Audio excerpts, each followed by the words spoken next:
Hi guys, welcome to Blues Unscripted.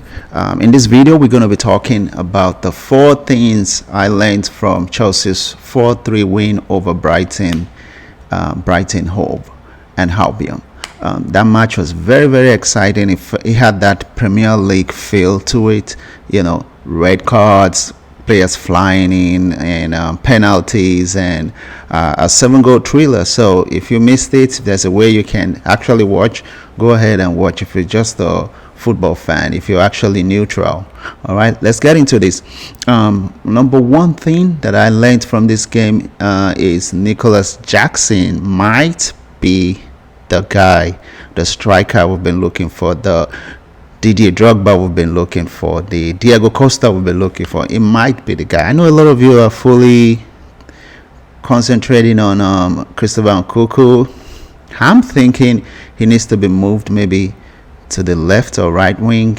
I'm not sure which one Mauricio Pochettino wants to do, but I have a feeling that Nicholas Jackson might be that striker that we need this season. He's not too big, but he's fast. Now, in this game, when he came in, if you watch it closely, he was able to stretch the field. Like, he was able to stretch the field with his runs and everything. And take a look at that 1-2, that link up, that 1-2 link up, give and go that he had with Modric, for Modric's game goal. And this is not the first time. The same thing he did in the game against Wrexham. He created one for Matson as well.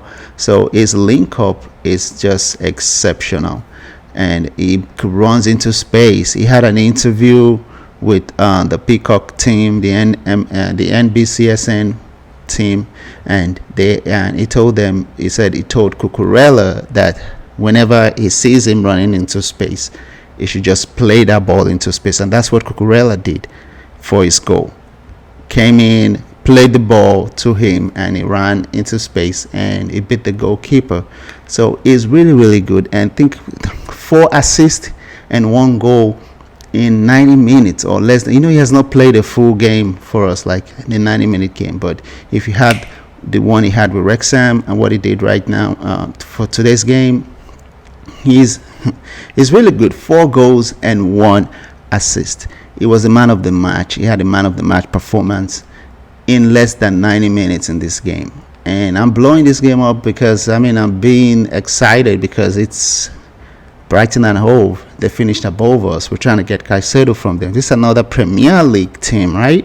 So I know it's their first match. This fitness is still there, but everybody is trying to get fit. But Chelsea they hold their own today, and I kind of like it. So his runs off the ball into space, 1s and 2s, link up and everything, like this guy might be the guy. So watch out for Jackson and let's see how he does. Now, the number 2 thing I learned from this game against Brighton and Hove, the 4-3 win, is Malo Gusto.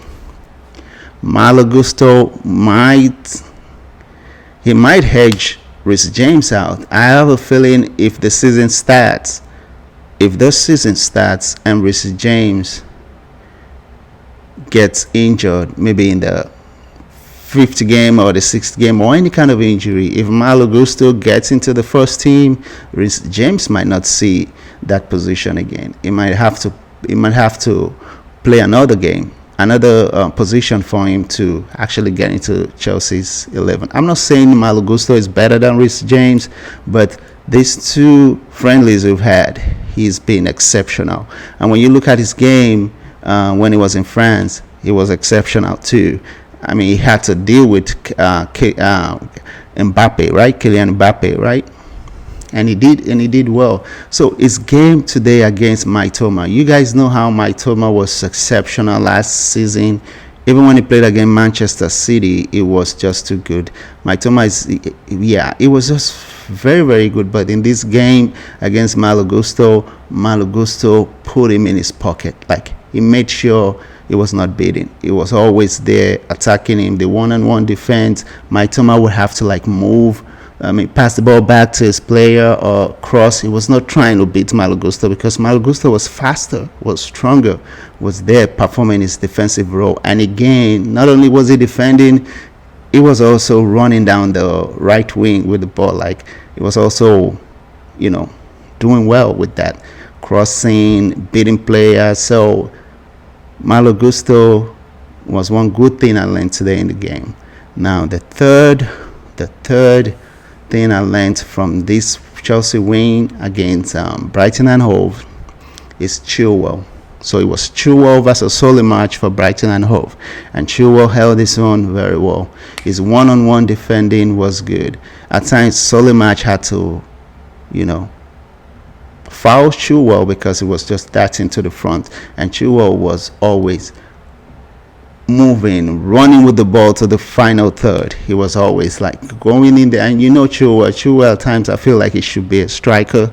He was doing his defensive duties as a 3 on the left, as a left back, but it was too overlapping, running into space, like running with the ball, creating chances, and like that. So that's typically Chilwell.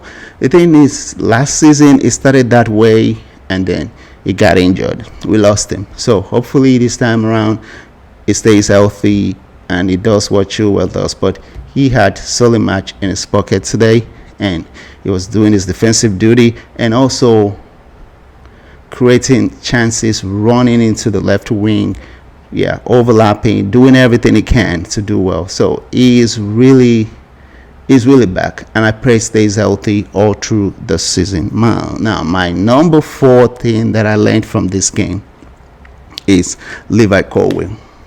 Chelsea cannot sell this guy.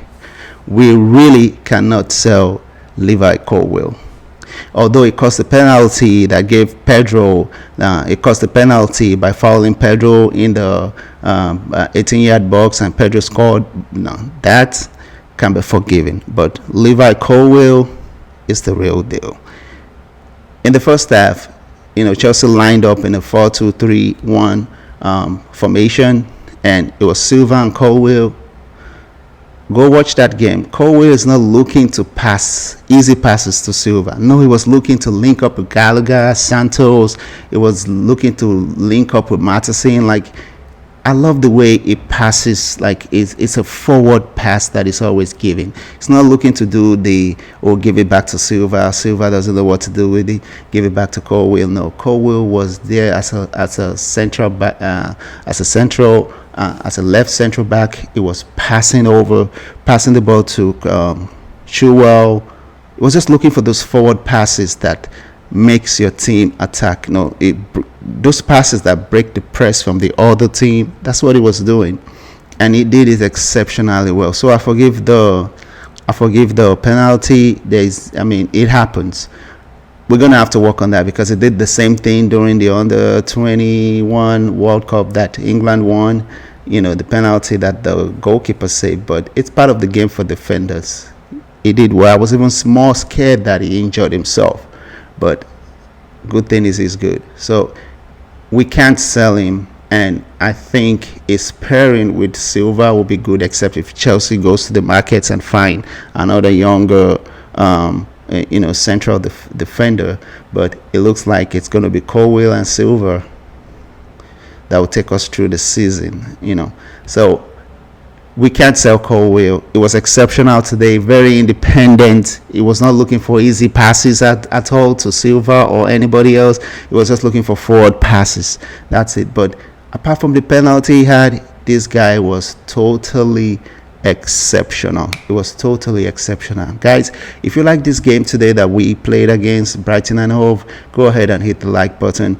And if you like this content as well, go ahead and like this. Go ahead and hit the like button, and you go ahead and subscribe to our channel, share with your family and friends, and look out for more content from this channel.